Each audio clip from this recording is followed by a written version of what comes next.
What makes zone 2 efforts hard?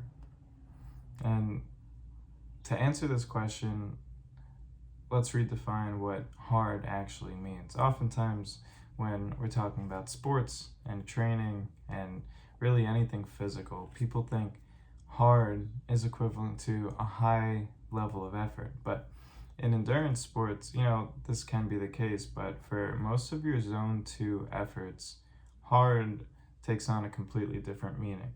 So I just finished up a zone 2 ride for just an hour and 15 minutes today, and this thought came into my mind because I was sitting there and I was holding my heart rate exactly where I wanted to, and every few minutes I would look over at the time and say, like, oh gosh, like it's only been another 2 minutes, it's only been another 2 minutes, 3 minutes, 4 minutes, I'm only at 30 minutes. And your mind starts to really mess with you, and the more you look at the clock, the slower the time seems to be passing.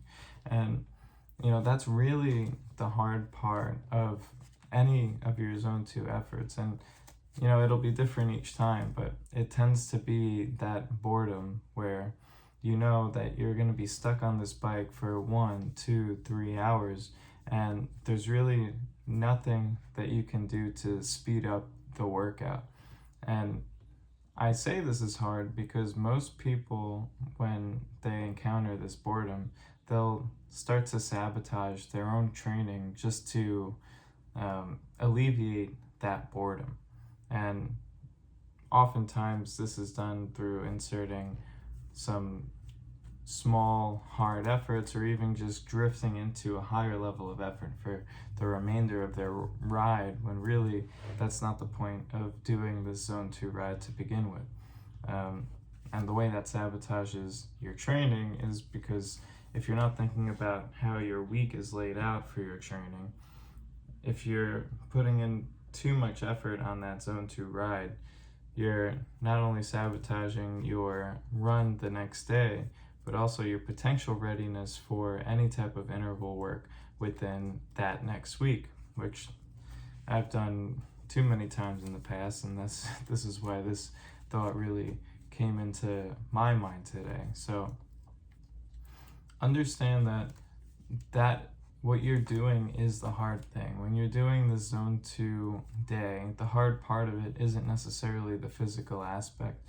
By staying committed to that level of effort that that you're supposed to be putting in, not deviating from the plan, and just putting in that time on the bike, you're doing the hard thing, you're getting the result, or you're putting in the input for the result that you desire. And you're ultimately going to be much, much better off in your overall training readiness as you stack up days like that leading towards your race day. So please just keep that in mind as you continue training. Don't let the boredom get to you.